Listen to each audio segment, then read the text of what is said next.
American সাহিত্যিক Edgar Allen পো বিশ্ব সাহিত্যে একটি অপূরণীয় নাম।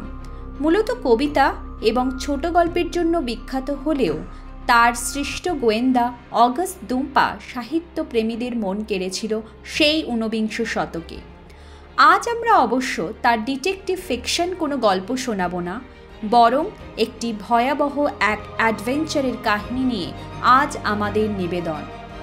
সাহিত্যিক এডগার অ্যালেন পোয়ের a descent into the maelstrom অবলম্বনে ঘূর্ণিঝড়ের কবলে 6 ঘণ্টা। ঘূর্ণিঝড়ের কবলে 6 ঘণ্টা শুধু এক ভয়ঙ্কর সমুদ্র যাত্রার কাহিনী নয়, এটি এক মানুষের অদম্য ইচ্ছাশক্তির গল্প, মৃত্যুর মুখোমুখি দাঁড়িয়ে বেঁচে ফেরার গল্প, প্রকৃতির গর্জন, মানুষের অসহায়তা আর জীবনের বেঁচে থাকার অসম এক সংগ্রামের গল্প।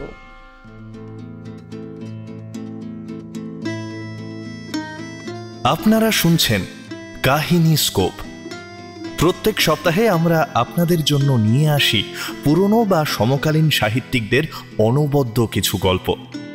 প্রত্যেক শনিবার ঠিক বিকেল 4টে। নিয়মিত ভালো ভালো গল্প শুনতে সাবস্ক্রাইব করে রাখুন আমাদের এই চ্যানেলটি। কর্মস্থল থেকে ফিরতি বাসে হোক বা ট্রেনে, কানে গুঁজে নিন ইয়ারফোন আর শুনতে থাকুন কাহিনী স্কোপ, গল্পের বায়োস্কোপ।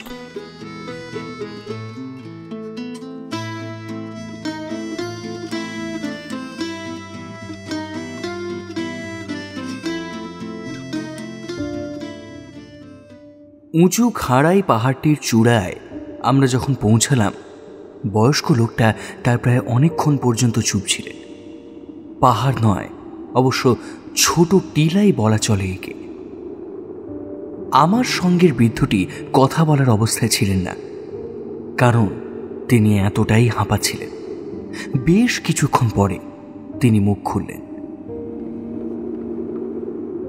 কিছুদিন আগে হলেও আমি একটু না হাঁপিয়ে তোমাকে এখানে নিয়ে আসতে পারতাম, কিন্তু বছর 3 আগে ঘটে যাওয়া সেই ঘটনার পর আর পারি না।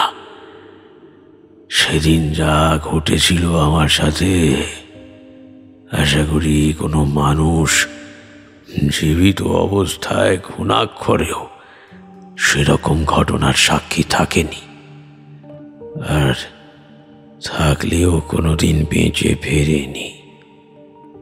যা দেখেছি তা এমনই লোমহর্ষক যে তোমাকে বলেও বোঝাতে পারবো না। 6 ঘন্টার ভয়াল ও ভয়ঙ্কর অভিজ্ঞতা আমার মন এবং শরীরকে দুমড়ে মুচড়ে ভেঙে রেখে দিয়েছিল। ভাবছো হয়তো আমি বুড়ো হয়ে গেছি। আগে না বাছা, না, হইনি আমি বুড়ো। মাত্র একদিনে, তুমি বিশ্বাস করবে, মাত্র একদিনে আমার সমস্ত কুচকুচে কালো চুল ধবধবে সাদা হয়ে গিয়েছে, একেবারে গোড়া পর্যন্ত। কি অবাক কাণ্ড না? হ্যাঁ, আর শুধু কি চুল, আমার হাত পা, আমার সমস্ত নার্ভ যেন অবশ হয়ে গিয়েছে। আর এখন এমন অবস্থা হয়েছে যে একটু কষ্ট করলেই যেন থরথর করে কেঁপে উঠি। একটা সাধারণ অন্ধকার ছায়া দেখলেই আঁতকে উঠি ভয়ে। আর এমনকি যেটা তুমি বিশ্বাস করবে যে এইটুকু ছোট টিলা থেকেও নিচে তাকালে আমার হৃদস্পন্দন কিরকম বেড়ে যায়, মাথা ঘুরে আমি পড়ে যেতে পারি। অবশ্য যেই খাদের ধারে তিনি দাঁড়িয়ে ছোট টিলা বলে জায়গাটাকে সম্বোধন করলেন, আদতে সেটা সেরকম নয়। জায়গাটার বিবরণ দিতে গেলেও সেদিকে চেয়ে আমার বুক ক্রমশ কেঁপে ওঠে। আর ভদ্রলোক মোটেই দাঁড়িয়েছিলেন না, বলা ভালো আধশোয়া অবস্থায় যেন মাটি থেকে 1500 বা 1600 ফুট উপরে একেবারে ঝুলছিলেন। তার দেহের ভারী অংশটা ঝুলছে প্রায় খাদের বাইরে। জায়গাটার একদম ধার বরাবর একটা কালো চকচকে বড় পাথরকে আঁকড়ে ধরে কনুই দিয়ে কোনোভাবে টাল সামলাচ্ছেন খুবই আশ্চর্যভাবে। ওই ধারের 6 গজ দূরত্বের মধ্যেও আমার যাওয়ার সাহস নেই। কোনো অবস্থাতেই আমাকে কেউ সেই দিকে নিয়ে যেতেও পারবে না। বরং আমার জায়গায় শুয়ে উত্তেজিত হয়ে আমি আমার সঙ্গীটির বিপদের প্রমাদ গুনছি। প্রচণ্ড হাওয়ায় মনে হচ্ছে এই পাহাড়ের বেশিরভাগ অংশটাই যেন দূরে কোথাও ছিটকে চলে যাবে। আমি কোনো মতে আশেপাশের আগাছা ঝোপঝাড় খামচে ধরে কোনো রকমে শুয়ে আছি। আকাশের দিকে এক মুহূর্ত তাকাতেও সাহস পাচ্ছি না। আর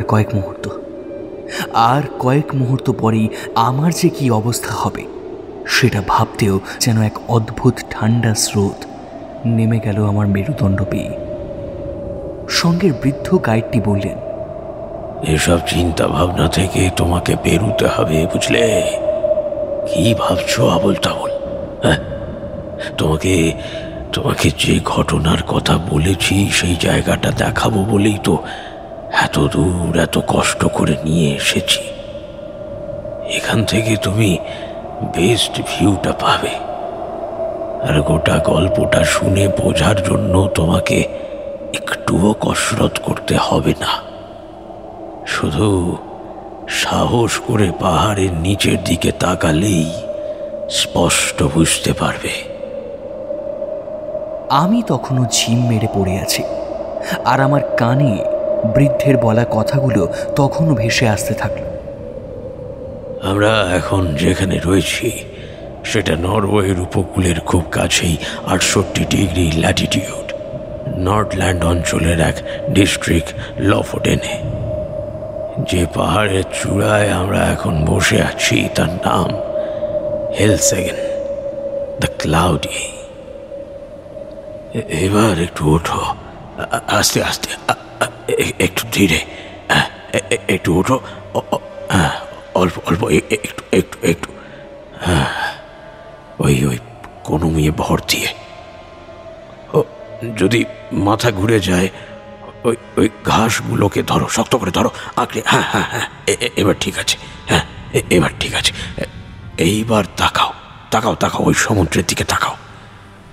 ওই যে দূরে একটা বাষ্পের বলয় দেখতে পারছো, তার ঠিক নিচে ওদিকে তাকাও। কি দেখতে পাচ্ছ? ওই সমুদ্রের দিকে। হ্যাঁ, বলো বলো, কি দেখতে পাচ্ছ বলো। আমি যেন কেমন মুহ্যমানের মতো তাকিয়ে রইলাম দূরে মহাসমুদ্রের দিকে। যত দূর চোখ যায় দেখলাম শুধুই লবণাক্ত জল, আর তা যেন দোয়াতের কালির মতো মিশকালো। এরকম পাণ্ডব বর্জিত জনহীন জলধি বিস্তৃত এলাকার পটচিত্র মানুষ দুরন্ত কল্পনাতেও আনতে পারবে না। বাঁ দিক ডান দিক যত দূর চোখ যায় দেখা যাচ্ছে বড় এবড়ো খেবড়ো কর্কশ কালো বিকট বড় বড় পাহাড়। একটা নয়, দুটোও নয়, পাহাড়ের পর পাহাড়, ঠিক যেন পৃথিবীর এক প্রান্তে এক বিশাল কেল্লা, এবং তা মুহুর্মুহু প্রাচীর মাথা উঁচিয়ে রয়েছে। আকাশের দিকে ভয়ানক দর্শন সেই কালো পর্বতমালার দিকে তাকালেই বুকের ভেতরটা যেন ছ্যাঁত করে ওঠে। উঁচু উঁচু সমুদ্রের ফেনীভূত স্রোতের গর্জন এবং তাদের আছড়ে পড়া দেখে রীতিমতো ভয় হয়। মুহুর্মুহু ঢেউয়ের চিৎকার এবং সাদা স্রোতের বিকট আকৃতি যেন আরও ভয়াবহ করে তুলেছে ওই বিশাল সমুদ্রকে। আর সেই জলরাশি সজোরে বারবার আছড়ে পড়লেও পাহাড়কে টলাতে পারছে না একটুও। এইভাবেই ঢেউগুলো প্রচণ্ড চিৎকারে কেঁদে কেঁদে ফিরে যাচ্ছে আবার সমুদ্রগর্ভে।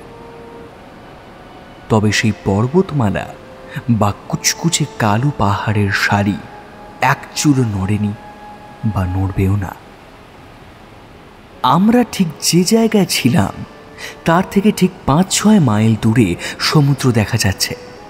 একটা কালো হাড় হিম করা ছোট্ট দ্বীপ সমুদ্রের উপর জেগে রয়েছে। চারিদিকে হিংস্র ঢেউগুলো যেন তাকে মুড়ে রেখেছে এক ভয়ঙ্কর মোড়কে। সেই দ্বীপটার আরও কাছে, অন্তত 2 মাইল দূরে দেখা যাচ্ছে আরও একটা ছোট্ট দ্বীপ, তবে প্রথম দ্বীপের থেকে অনেকটাই ছোট। এই দ্বীপকেও ঘিরে রেখেছে অনেকগুলো পরপর সাজানো অন্ধকার কালো পাথর। এই 2 দ্বীপের মাঝখানের জল অতটাও অশান্ত নয়, সেই জলরাশি অনেকটাই স্থির। সেখানে মাঝে মাঝে বিষম আক্রোশে দুরন্ত বেগে সে জলরেখা যেন ছিটকে ছিটকে যাচ্ছে চারিদিকে, কিন্তু সেভাবে নয়। দূর থেকে দেখে বোধ করি হাওয়ার বেগের প্রভাবেই এটা হচ্ছে। কোনোভাবে সেই বেগ বাধা প্রাপ্ত হচ্ছে। ওই যে দূরের দ্বীপটা দেখছো, ওকে বলা হয় নরওয়েজিয়ান ভার, বলে উঠলেন বৃদ্ধ। আর তার ঠিক মাইলখানেক দূরে একটু উত্তরের দিকে যে দ্বীপটা দেখছো, ওই যে ওইটা হ্যাঁ, ওটা আম্বারেন। আর তার পাশে দেখো ওই ওর নাম হলো হট হোম। তারপরেরগুলো পরপর কেইড হেলম, সুয়ারভেন, ব্যাক হোম, তারপরে ওটোর হোম, ফ্লিমেন, স্যান্ডফ্লেসেন, আর সব শেষে ওই যে দ্বীপটা, হ্যাঁ ওই যে ওটা হলো স্টকহোম। যদিও এইসব নাম দেওয়ার পেছনে কি কোনো খুব প্রয়োজন ছিল বলে মনে হয়? আমার কোনো উত্তর নেই। বৃদ্ধ মৃদু হাসলেন। কারণটা কি সেটা তুমি কেউই বুঝবো না। তবে বৃদ্ধ হঠাৎই চুপ করে গেলেন, কান পেতে কিছু শুনতে চেষ্টা করলেন। শুনতে পাচ্ছ? হ্যাঁ, জলের মধ্যে কোনো পরিবর্তন লক্ষ্য করতে পারছো কি? হ্যাঁ, শুনতে পাচ্ছ? পরিবর্তন? কি পরিবর্তনের কথা বলছেন মানুষটা? আমরা এই হেলসেকেন পাহাড়টির চূড়ায় এসেছি এই তো মাত্র 10 মিনিটও হয়নি, আর তার আগে তো এই সমুদ্রকে আমি একটুও দেখতে পাইনি। এর মধ্যে আমি সমুদ্রের কি পরিবর্তন দেখতে পাবো বুঝতে পারলাম না। ভদ্রলোকের প্রশ্ন শেষ হওয়ার কয়েক মুহূর্তের মধ্যেই হঠাৎ একটা অদ্ভুত আওয়াজে আচমকা আমার শ্রবণেন্দ্রিয় সজাগ হলো। সেই শব্দ শুনে মনে হচ্ছে যেন কোনো আমেরিকান প্রেরির ঘাস জমির উপর দিয়ে এক পাল মোষ দাপিয়ে বেড়াচ্ছে, সদল বলে দৌড়ে চলেছে গুরু গম্ভীর গোঙানের মতো ডাক ছেড়ে। একই সঙ্গে দেখলাম নিচের সেই সমুদ্র যেন প্রখর এক স্রোতের চেহারা নিয়ে ধেয়ে যাচ্ছে পূব দিকে। পলকহীনভাবে তাকিয়ে থাকতে থাকতে দেখলাম সমুদ্রের জলরাশির গতি প্রতি মুহূর্তে বেড়ে চলেছে।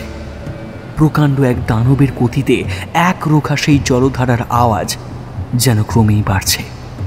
ভয়ঙ্করী রুদ্র নৃত্য এখন সব শাসনের বাইরে। সমুদ্রের জল লাফিয়ে ঝাঁপিয়ে আচম্বিতে অগন্তি ছোট ছোট ঘূর্ণিপাকে সৃষ্টি করে বিপুল বেগে যেন নাচতে নাচতে ধেয়ে গেল পূর্ব দিকে। যদিও এই অলৌকিক আলোড়ন বড়ই অবর্ণনীয়।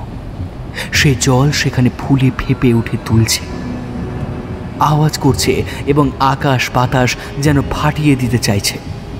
সহস্রেরও বেশি জলরাশি যেন একজন আরেকজনকে ক্ষতবিক্ষত করে বিস্ফারিত হয়ে দাঁত খিঁচিয়ে ঘুরে চলেছে নিজেদের মেজাজে। তাদের গতি প্রকৃতি অনুমান করা কারোর সাধ্য নয়। হঠাৎ খুব তাড়াতাড়ি তারা বিশাল এক মাইলখানেক জায়গা জুড়ে গোলাকার এক বৃত্তের মতো সুনির্দিষ্ট পথ তৈরি করল, অনেকটা ঘূর্ণির মতো। চকচকে স্প্রের মতো চারিদিকে বিশালাকার এক বলয় তৈরি করলো, এরপর অনেকটা বেল্টের মতো। আর তারপরই শুরু হলো প্রলয়। এক ভয়ঙ্কর ফানেলের মতো মসৃণ চকচকে দেওয়াল তৈরি করে কালো সেই ফানেলের মধ্যে ঘূর্ণীভূত হতে থাকলো। 45 ডিগ্রি কোণে গোল গোল ঘুরতে ঘুরতে চক্কর দিতে লাগলো সেই দানবিক আকৃতি। সেই দৃশ্য দেখতে দেখতে আমার বুকের স্পন্দন যেন স্তব্ধ হয়ে গেল। প্রচণ্ড ঝোড়ো হাওয়া এসে নাড়িয়ে দিয়ে যেতে লাগলো। কি ভয়ানক তার কণ্ঠস্বর! বারংবার তার গর্জন যেন রক্ত হিম করে দিতে থাকলো। সেই ঘূর্ণাবর্ত ফানেলের বিশাল স্রোতধারা যেন নায়াগ্রা জলপ্রপাতকেও হার মানায়। খেয়াল করো, খেয়াল করো। ভদ্রলোকের আকস্মিক চিৎকার আমার কানে এসে পৌঁছলেও তার আগেই আমিও লক্ষ্য করেছি যে আমাদের পায়ের তলার মাটি রীতিমতো কাঁপছে। এই পাহাড়টার একেবারে গোড়া অব্দে যেন কয়েকবার ঝনঝন করে নড়ে উঠল। আমার স্নায়ু দুর্বল হয়ে উঠল। আমি অনেকটাই ভারসাম্য হারিয়ে অনেকটা কসরত করে পাহাড়ের এই ধারে দাঁড়িয়ে রইলাম। আমি বৃদ্ধের দিকে প্রায় চেঁচিয়ে বলে উঠলাম, এটা তো সেই মেলস্ট্রমের বিখ্যাত বিশাল ঘূর্ণিপাক। কখনো কখনো একে এই নামেই ডাকা হয়। এক অন্যরকম স্বর পেলাম ওনার গলায়। বৃদ্ধ বলে উঠলেন, আমরা নরওয়েজিয়ানরা একে মস্কো স্ট্রম বলি। মস্কো দ্বীপ থেকে আসা মস্কো স্ট্রম। আমি যা সচক্ষে দেখছি তা আমার পড়া কোনো উপন্যাস বা গল্পের বর্ণনার সাথে মেলে না। জোনাস রামাসের বইতে এই ঘূর্ণিঝড়ের যে সাধারণ বিবরণ ছিল সেটাও এই দৃশ্যের ভয়াবহতার ক্ষীণতম ধারণা দিতে পারে না। বইয়ের পাতার সঙ্গে বাস্তবের বিস্তর ফারাক। তাই আমি হলফ করে এটা বলতে পারি, বইতে যা যা পড়েছি সেগুলোর একটাও এই হেলসেগেনের চূড়া থেকে প্রত্যক্ষ অভিজ্ঞতার সমান নয়। ঘূর্ণাবর্তের বিশালতার কিছুটা ছাপ মনে দাগ কাটলেও তার পুরোটা আন্দাজ করা অসম্ভব। বন্যার সময় লোফোডেন আর মস্কোর মাঝে প্রচণ্ড তোড়ের সঙ্গে সমুদ্রের জল বয়ে যায়, কিন্তু সমুদ্রের দিকে আবার ওই সময়ই ভাটার টানে তীব্র গর্জন শুরু হয় এবং সেটা সবচেয়ে ভয়ঙ্কর। শব্দটা এতটাই জোরের সাথে হয় যে বহু লিগ নিচে থেকে সেই শব্দ শোনা যায়। সমুদ্রগর্ভ যেন কেঁপে ওঠে সেই শব্দে। সেই গভীর খাদের মতো ঘূর্ণি এতটাই মারণমুখী হয় যে ওর মধ্যে যদি ভুলক্রমে কোনো জাহাজ আকৃষ্ট হয় তবে তার রোষ থেকে বেরোনো এক প্রকার অসম্ভব। সেই আকর্ষণ শক্তির জোর এতটাই বেশি যে জাহাজ একেবারে কেন্দ্রীভূত হয়ে সোজা সমুদ্রগর্ভে গিয়ে পাথরের সঙ্গে ধাক্কা খাবে। নিচের সেই পাথরগুলো চুরমার করে আবার ঘূর্ণিঝড় থামলে জাহাজের টুকরো টুকরো অংশগুলোকে আবার সমুদ্রের উপর ভাসিয়ে দেবে। দেখা যাবে ধ্বংসাবশেষের চিহ্নগুলো। রামাসের বর্ণনায় জলের গভীরতা যে 200 থেকে 250 ফুট বলা ছিল, আমার মনে হলো যেন সেটা নিতান্তই একটা উদাহরণ। বাস্তবিক এখন মস্কোর সমুদ্রের মাঝামাঝি জলের গভীরতা আরও অনেক বেশি হবে, এবং এটাও কাউকে বলে দিতে হবে না যে হেলসেগেন পাহাড়ের এই চূড়া থেকে অতল গহ্বরের এই দৃশ্য সবচেয়ে প্রকট হওয়া সম্ভব। পাহাড়ের চূড়া থেকে এই উত্তাল মাতাল ঘূর্ণিঝড়ের দিকে দেখলে রামাসের উপাখ্যানের সেই তিমি বা ভাল্লুকের কথা ভেবে হাসি পায়। তার কারণ এই যে অবাক দৃষ্টিতে ওই অলৌকিক ঘূর্ণিঝড় দেখে আমি এটুকু নিশ্চিত ছিলাম যে পৃথিবীর সবচেয়ে ভারী ও সর্ববৃহৎ কোনো জাহাজকে যদি এনে এই স্থানে রাখা হয় তবে সেই মারাত্মক আকর্ষণের এমনই প্রভাব যে এই হ্যারিকেনের কাছে সেটা নিতান্তই একটা পালকের মতো, এবং অবশ্যই সেই সুবিশাল জাহাজও মুহূর্তের মধ্যে একেবারে নিশ্চিহ্ন হয়ে অদৃশ্য হয়ে যাবে। কার্চার এবং অন্যান্য কিছু বিখ্যাত ব্যক্তি মনে করেন যে এই মেলস্ট্রমের উৎপত্তি স্থলে নিশ্চয়ই কোনো অতল গহ্বর রয়েছে যেটা সোজা পৃথিবীর গোলার্ধের অভ্যন্তরে প্রবেশ করেছে এবং অপর প্রান্তে গিয়ে শেষ হচ্ছে, যেন কোনো অদৃশ্য ছিদ্র যা দিয়ে জল বেরিয়ে গিয়ে জমা হচ্ছে অপর প্রান্তে। অবাক লাগলো এটা দেখে যে নরওয়ের বাসিন্দারাও নাকি এই মতবাদ বিশ্বাস করে। আমার সঙ্গের বৃদ্ধকে কথাটা জানাতে উনি এটাই বললেন। অবশ্য তারপর নিজেই বললেন, তবে এখন তুমি এই ঘূর্ণির একটা সম্পূর্ণ রূপ দেখতে পাচ্ছ। কি পাচ্ছ তো?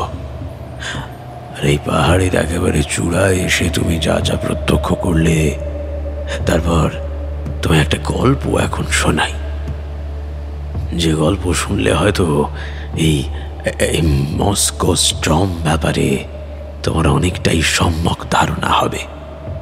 তবে আরো বুঝবে যে এই অতল গহ্বরের ধারণা কেন সঠিক নয়। যাই হোক, কষ্ট করে গিয়ে ওই পাথরের খাঁজটায় গিয়ে বসো। স্রোতের গর্জন হয়তো কান অবধি পৌঁছবে না, কিন্তু আমার রক্ত জল করা কাহিনী তোমার রোমাঞ্চের সমস্ত উপাদান প্রদান করবে। আমি হাঁপাতে হাঁপাতে গিয়ে বসলাম ওই খাঁজের ওদিকে। বৃদ্ধের কথা শোনায় উনি বোধহয় একটু প্রসন্ন হলেন। তারপর একটা দীর্ঘশ্বাস নিয়ে শুরু করলেন তার কাহিনী। তখন আমি আর আমার দুই ভাই মিলে আমাদের পাল তোলা নৌকো সঙ্গে নিয়ে প্রায় মাছ ধরতে যেতাম। জায়গাটা ছিল মস্কো দ্বীপের ওখানেই, ভারের কাছের দ্বীপগুলোতে, অর্থাৎ সেই অটারহোম বা স্যান্ডফ্লোসেন এই সমস্ত জায়গায় নোঙর ফেলে আমরা প্রচুর মাছ ধরেছি। আসলে গোটা জায়গাটা একেবারেই নিরাপদ ছিল না বলেই হয়তো মাছ ধরার জন্য এতটা উপযুক্ত ছিল আর কি। তা গোটা লোফোডেন উপকূল অঞ্চল জুড়ে আমরা এই তিনজনই ছিলাম যারা সমুদ্রের বৈশিষ্ট্য এত ভালো করে জানতাম। আমরা জানতাম কখন সমুদ্র শান্ত থাকে, কখন উত্তাল হয়, আবার কখন থেমেও যায়। আর সেই দীর্ঘ সময় ছিল প্রচুর মাছের বিচরণ স্থল। ওটাই গোল্ডেন আওয়ার। ঘড়ি ধরে ধরে ঘূর্ণিঝড়ের সঙ্গে খেলা করেছি আমরা। জানতাম কখন সে আসবে। তার আগেই চুনোপুটি থেকে রাঘব বোয়াল সবই আমাদের খপ্পরে, বুঝলে। কিন্তু 6 বছরে হাতে গুনে 2 বার আমাদের এমন হয়েছে যে ভয়ানক ঝড়ে আটকে পড়ে আমরা নোঙর তুলতে পারিনি। একবার গোটা রাত আমরা কাটিয়েছিলাম, আর একবার তো সবচেয়ে ভয়ঙ্কর অভিজ্ঞতা, একটানা 7 দিন ওই নরওয়েজিয়ান ভার দ্বীপে আটকে ছিলাম। ওই 7 দিন কিচ্ছু খেতে পারিনি। জীবনের ঝুঁকি নিয়ে পরিশ্রমের সঙ্গে সাহস দেখিয়ে এভাবেই আমরা সেই সময় রুজি রোজগার করেছি। হ্যাঁ, তাই তুমি এখনো জিজ্ঞেস করলে তবে আমি হাজারো এমন অভিজ্ঞতার কথা, সমস্যার কথা বলে দেব এই মস্কো স্টর্মের সম্পর্কে, কারণ আমি সেখানে ছিলাম। ক্রিকেটের ভাষায় যেমন বলে না, পিচ কেমন সেটা জানতে মাঠে নামতে হয়, ঠিক সেরকম আমরা মাঠে নেমেছিলাম এবং সব সময় চেষ্টা করেছি যাতে ভালো আবহাওয়াতেও আমাদের নৌকোকে ওই মস্কো স্টর্মের প্রকোপ থেকে দূরে রাখা যায়। তবে হ্যাঁ, বেশ কয়েকবার আমার হৃৎপিণ্ড যেন উঠে মুখ অবধি চলে এসেছে, এরকম ঘটনাও ঘটেছে। আবার আমাদের নোঙর এবং নৌকোর পাল নিয়ে সেই বিখ্যাত ঘূর্ণি এমনভাবে খেলেছে যে আমরা বেঁচে ফিরে আসতে পেরেছি, এই আমাদের ভাগ্য। আমার বড় ভাইয়ের 18 বছর বয়সী একটি ছেলে ছিল। আমার নিজেরও শক্ত সমর্থ জোয়ান 2 ছেলে ছিল। সত্যি বলতে ওরা সঙ্গে থাকলে এমন পরিস্থিতিতে আমাদের দাঁড় টানা বা নৌকোর হাল ধরা নিয়ে একেবারেই চিন্তা করতে হতো না। কিছু কিছু ক্ষেত্রে তো মাছ ধরতেও অনেক সুবিধা হওয়া ছিল, কিন্তু আমরা নিজেরাই সব ঝুঁকি নিজেদের কাঁধে নিয়েছিলাম। পরের প্রজন্মের হাতে বিপদের ধ্বজা ধরিয়ে দিয়ে পালিয়ে যাওয়ার পক্ষপাতী আমরা কেউই ছিলাম না। তাই সব মিলিয়ে বুঝতেই পারছ, পরিস্থিতি ছিল প্রচণ্ড ভয়ানক। আমি এবার যে ঘটনার কথা বলতে যাচ্ছি তার 3 বছর পূর্ণ হতে আর কিছু দিন বাকি আছে। দিনটা ছিল জুলাই মাসের 18 তারিখ। এমনই একটা দিন ছিল যা এই অঞ্চলের মানুষ জীবনে কোনো দিন ভুলবে না। সবচেয়ে মারাত্মক এবং ধ্বংসাত্মক হ্যারিকেন এই দিনেই পৃথিবীর বুকে আছড়ে পড়েছিল। সেদিন সকাল থেকে বিকেল অবধি একেবারে শান্ত ছিল আবহাওয়া। সূর্যের আলো এমন উজ্জ্বল ছিল যে সে সময় সবচেয়ে বিচক্ষণ মাঝির পক্ষেও বলা অসম্ভব যে এরপরে আদৌ কোনো প্রলয় আসার সম্ভাবনা আছে কিনা। আমরা তিনজন, আমার দুই ভাই এবং আমি, দুপুর 2:30টার দিকে নরওয়েজিয়ান ভারের ওই দ্বীপগুলো পার করেছিলাম। নৌকোয় তখন মাছে একেবারে বোঝাই। আমাদের মাছ রাখার পাত্রগুলো একেবারেই টইটম্বুর।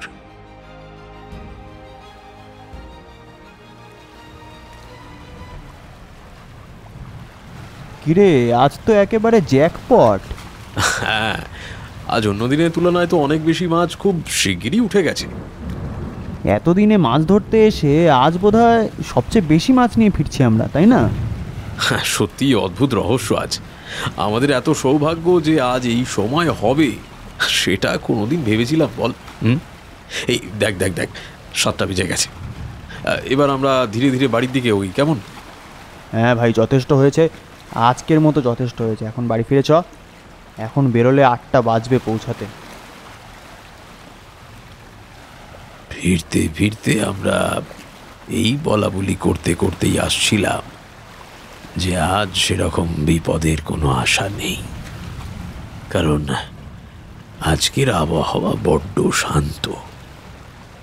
ছোট ভাই বলল, কিন্তু আজকের আবহাওয়া একটু বেশি শান্ত মনে হচ্ছে না? এত বছর ধরে আমরা আসছি, কিন্তু আজকের মতো এতটা নৈশব্দ কি দেখেছিস তোরা কোনো দিন? ব্যাপারটা একটু অদ্ভুত লাগছে না? তুই কে রে বাপ? শান্ত সমুদ্র দেখেও তোর মনে কু ডাকছে, নাকি সুখে থাকতে ভূতে কিলোচ্ছে তোকে? ওদের কথা শুনে নয়, এই ব্যাপারটা নিয়ে আমিও বেশ কিছুক্ষণ ধরে চিন্তা করছিলাম। তাই আর অপেক্ষা না করে আমাদের নৌকো নিয়ে পাড়ে ফিরতে বললাম। তখনই আমাদের পিছনের দিকে, অর্থাৎ পশ্চিম দিকে তাকাতেই দিগন্তে দেখলাম ঘন তামাটে রঙের মেঘ সারা জায়গাটা জুড়ে ছেয়ে রেখেছে। শুধু তাই নয়, অদ্ভুত এক বেগে সেই মেঘ ঢুকে আসছে, ঘিরে ধরছে গোটা জায়গায়, অনেকটা একটা বলয়ের মতো তৈরি করে রেখেছে। ততক্ষণে ঝোড়ো ঠান্ডা হাওয়া আমাদের দিকে তেড়ে এসেছে। হাওয়ার দাপট যত বাড়ছে, আমরাও টোটো নিষ্ক্রিয় মৃত প্রায় হয়ে চলেছি। যেদিকে নিয়ে যাচ্ছে এই মাতাল হাওয়া, সেদিকেই চলেছি কোনো নিয়ন্ত্রণ ছাড়াই। তারও মিনিট খানেকের মধ্যেই সেই ঘূর্ণিঝড় চলে এলো আমাদের ঠিক মাথার উপরে। আরও 1 মিনিটের মধ্যে পার্শ্ববর্তী এলাকা একেবারে ঘন কালো অন্ধকার হয়ে গেল। এত তাড়াতাড়ি ব্যাপারটা হলো যে অন্ধকারের মধ্যে আমরা কেউ কাউকে দেখতে পাচ্ছিলাম না।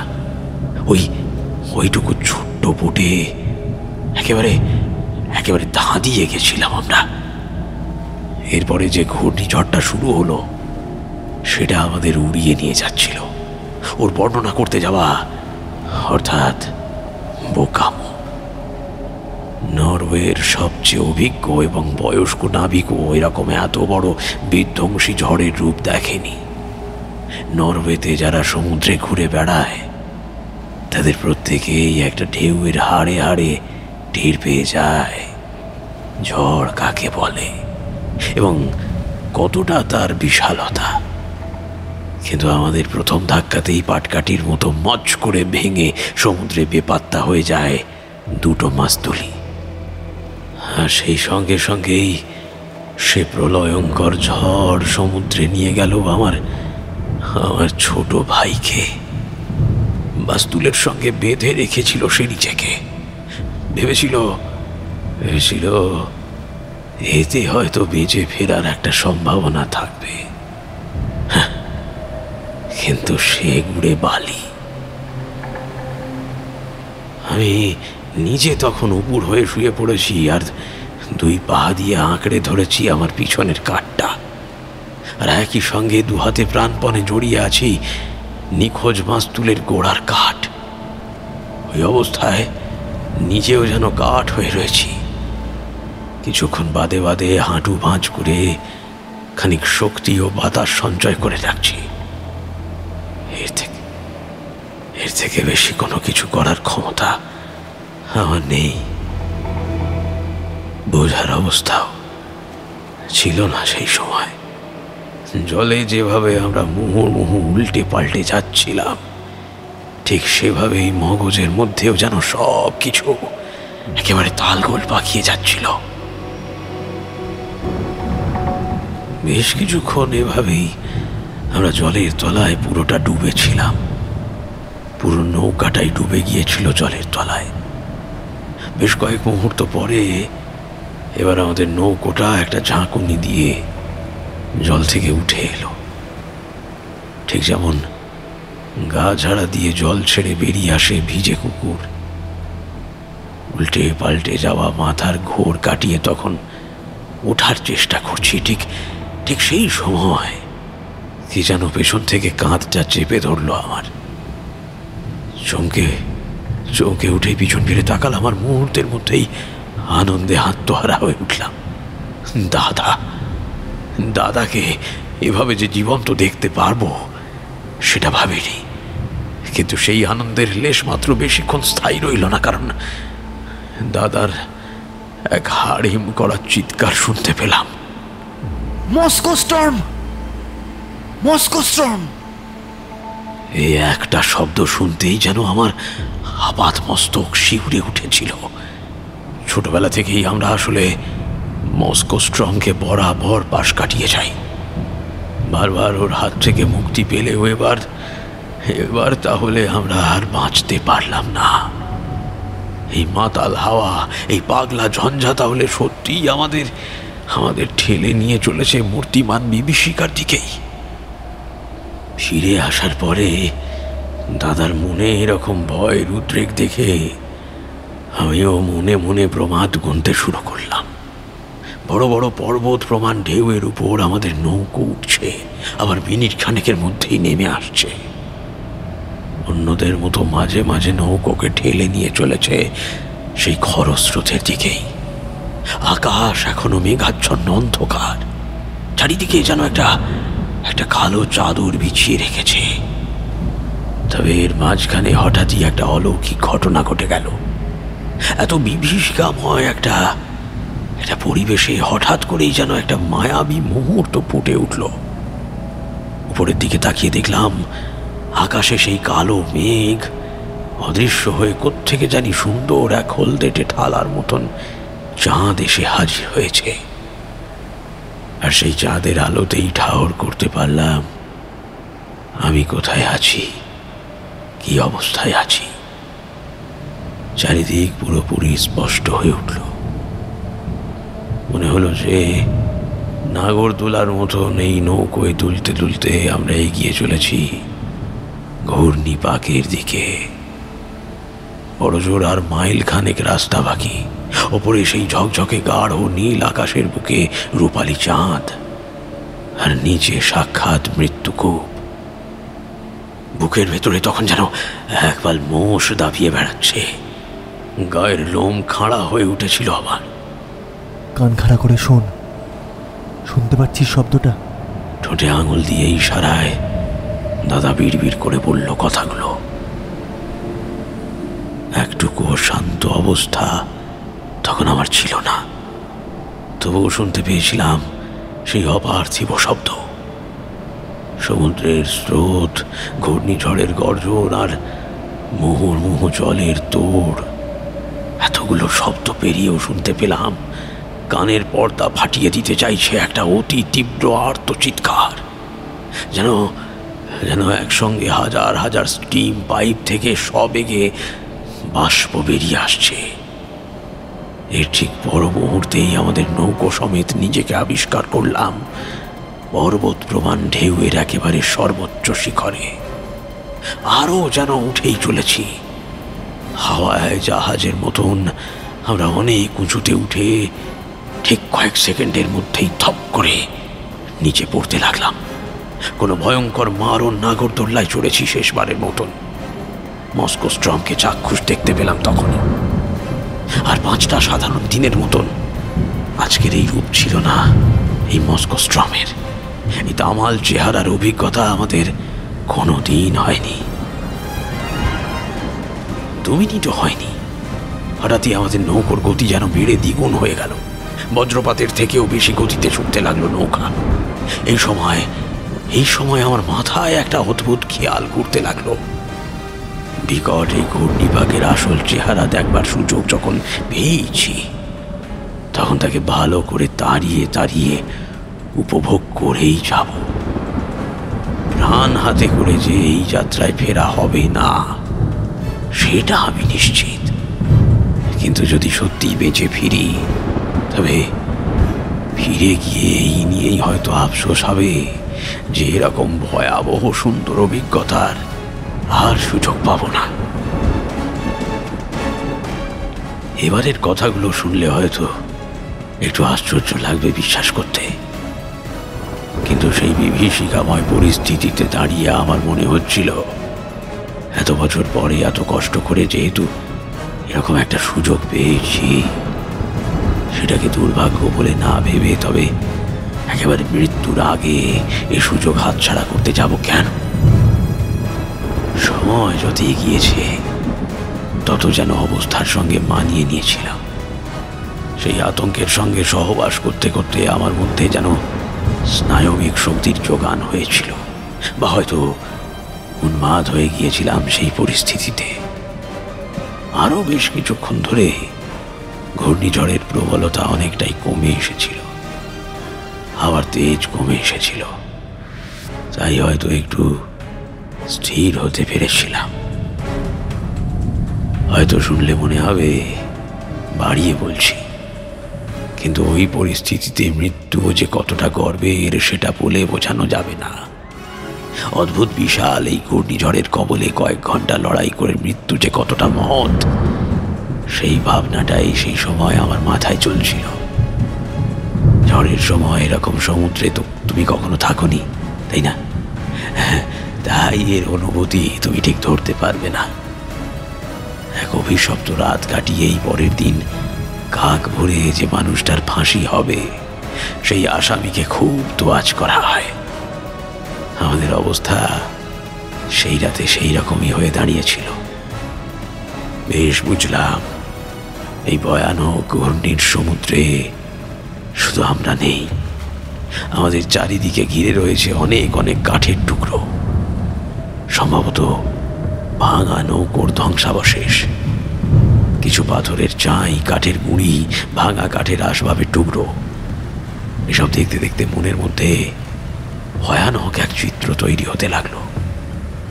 যে বিভীষিকা দৃশ্য এখনো আমার হৃদকম্প বাড়িয়ে দেয়। এসব দেখতে দেখতে কখন যে কিছু নিথর দেহ দেখে নেব না, তার নিশ্চয়তা কেউ দিতে পারে না। চাঁদের জ্যোৎস্নায় অদ্ভুত মায়াবী এক ভয়ানক প্রেক্ষাপট যেন আমাদের মনে সারা জীবনের জন্য দাগ কেটে গিয়েছিল। তখনও আমাদের নৌকো কিন্তু প্রবল বেগে ঘূর্ণিঝড়ের অভিমুখেই ঘুরে চলেছে। ঘুরতে ঘুরতে একেবারে ঘূর্ণিপাকের চূড়ো থেকে ধীরে ধীরে নামছে নৌকো সেই অতল জল গহ্বরের দিকে। আমাদের গায়ের লোমকূপগুলো যেন খাড়া হয়ে উঠল সেই বিশাল গহ্বরের দিকে চেয়ে থাকতে থাকতে। অত বড় মৃত্যুকূপের গা বেয়ে পড়তে থাকার সময় আমি একটিবারের জন্যেও মাস্তুল ছাড়িনি। আমার বড় ভাইকে দেখলাম দুলতে দুলতে নৌকায় বেঁধে রাখা বড় পিপেটাকে ছেড়ে দিয়ে প্রায় হুড়মুড়িয়ে টলতে টলতে আমার দিকে এগিয়ে এলো। ওকে দেখে আমার কেন জানি না একটা ভয় হলো।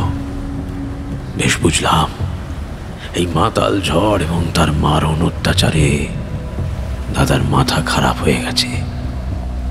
হঠাৎ এক ঝটকায় দাদা মাস্তুলের গোড়ায় আছড়ে পড়তেই আমার হাতে সজোরে এক আঘাত লাগলো।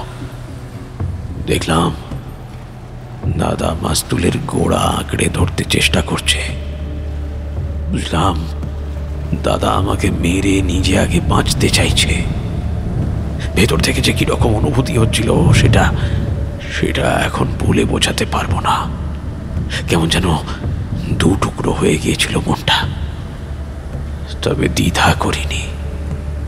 ওই মাস্তুলের গোড়া দুজনে একসাথে ধরা যাবে না, কোনোভাবেই সেটা ধরা যায় না। তাই দাদাকে এই জায়গাটা ছেড়ে দিয়ে আমি এগিয়ে গিয়ে মজবুত করে বাঁধা সেই পিপেটাকেই আঁকড়ে ধরলাম। চারিদিকে তখন যে কি তুমুল তাণ্ডব চলছে সেটা বলে বোঝানোর নয়। এইভাবে মৃত্যুকূপে হুড় করে নেমে যাওয়া কল্পনাতীত, যেন কোনো 100 শতাধিক বহুতল বিল্ডিং থেকে লিফটে মাটির গর্ভে তলিয়ে যাচ্ছি, নামছি তো নামছি। ভয়ে চোখ বন্ধ হয়ে গেল আমার। তবে অনুভব করলাম মাধ্যাকর্ষণ শক্তির তোড়ে নৌকার গতি নিম্নমুখী হয়ে বেড়েই চলেছে। এর বেশ কিছুক্ষণ পরে কমে এলো পতনের বেগ। মনে হলো নৌকা সেরাম তুলছে না। ব্যাপার কি?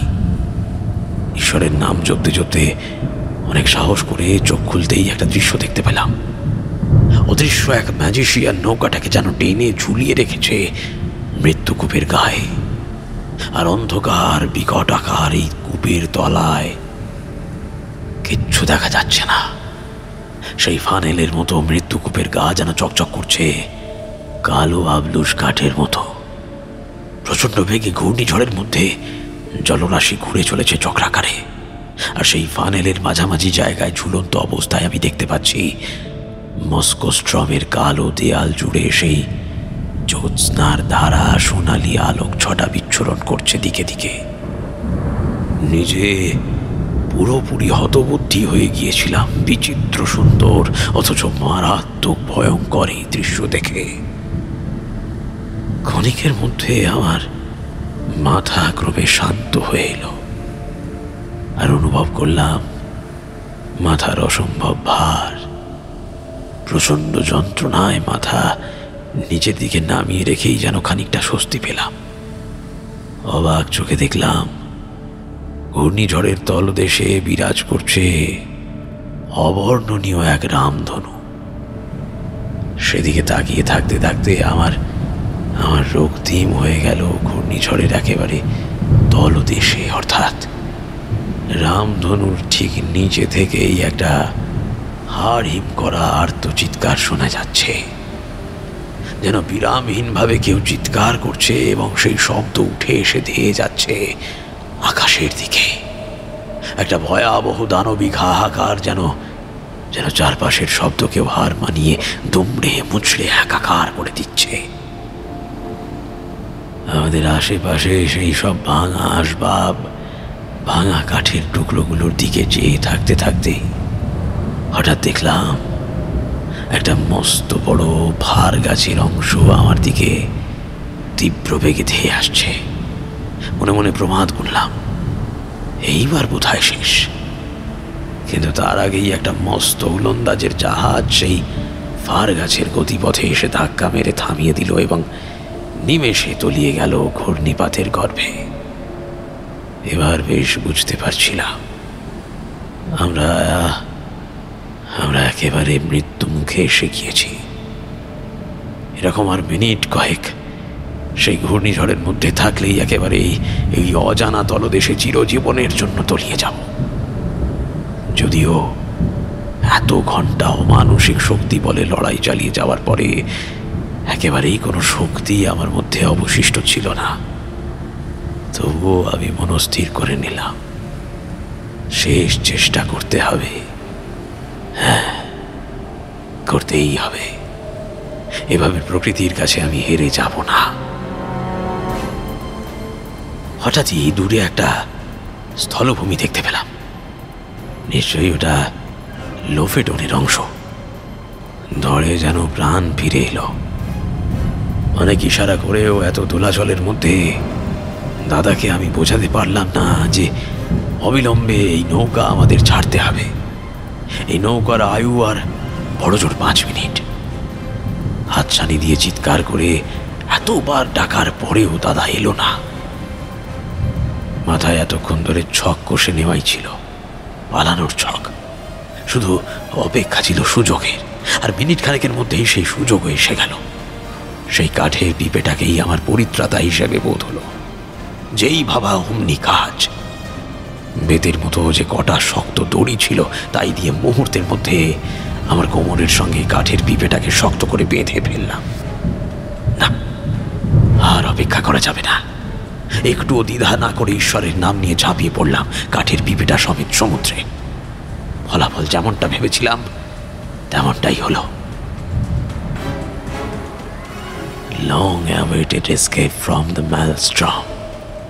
ঘূর্ণির গতিপথ থেকে বেঁচে আমি মাঝ সমুদ্রে ভাসমান ভেলাতে পড়ে রইলাম।